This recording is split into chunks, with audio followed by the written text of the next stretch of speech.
Throughout Stoic, masturbation has been a topic of debate, often regarded with suspicion and fear. Various cultures, religions, and medical authorities have contributed to the perception that masturbation is harmful, leading to myths and misconceptions about its effects on physical and mental health. Ancient civilizations had differing views on masturbation. In ancient Greece and Rome, attitudes were more permissive, with masturbation often seen as a normal part of life.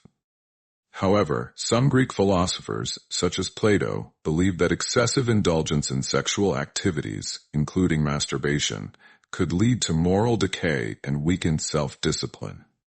In contrast, early Hindu and Buddhist teachings often discouraged masturbation, emphasizing self-control and the conservation of sexual energy for spiritual purposes. During the Middle Ages, the influence of religious doctrines, particularly Christianity, intensified negative attitudes toward masturbation. The Catholic Church condemned it as a sin, often associating it with moral corruption. Religious texts and teachings warned against the dangers of sexual self-gratification, promoting abstinence and self-restraint. This perspective persisted for centuries, shaping societal norms and reinforcing the notion that masturbation was harmful. The 18th and 19th centuries saw the rise of medical theories that linked masturbation to severe physical and mental illnesses. In 1712, a Swiss physician named Samuel Auguste Tissot published a treatise arguing that masturbation led to a range of health problems, including blindness, epilepsy, and mental deterioration. His work influenced medical professionals and moralists, leading to widespread fear regarding the supposed dangers of self-pleasure. During the Victorian era, these fears were further amplified by the belief that sexual purity was essential for maintaining good health and moral character. Physicians and educators promoted the idea that masturbation led to a loss of vital energy, weakening the body and mind. Various methods were employed to prevent masturbation, including dietary restrictions, physical restraints, and even surgical interventions such as circumcision without anesthesia to discourage the habit. The late 19th and early 20th centuries saw the emergence of psychological theories that associated masturbation with mental disorders. Influential figures such as Sigmund Freud suggested that excessive masturbation could lead to neurosis or emotional instability.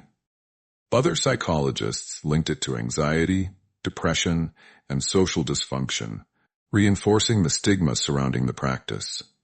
Despite these historical fears, scientific research in the mid-20th century began to challenge the negative perceptions of masturbation. Pioneering sex researchers like Alfred Kinsey and Masters and Johnson conducted studies that debunked many of the myths associated with masturbation. Their work demonstrated that masturbation was a common and natural behavior with no inherent physical or mental health risks. In modern times, medical and psychological experts recognize that masturbation is generally safe and can even have positive effects, such as stress relief, improved mood, and enhanced sexual well-being. However, concerns about excessive masturbation persist.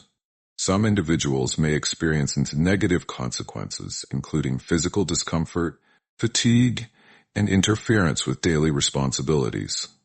In rare cases, compulsive masturbation can be linked to underlying psychological conditions, such as obsessive-compulsive disorder or behavioral addictions. The perception of masturbation has evolved significantly over the centuries, shifting from a feared and condemned act to a largely accepted and normalized aspect of human sexuality. While historical concerns about its harms were often based on moral and religious beliefs rather than scientific evidence, modern research has provided a more balanced understanding. Today, the focus is on maintaining a healthy approach to sexual activity, recognizing that moderation and self-awareness are key factors in ensuring overall well-being.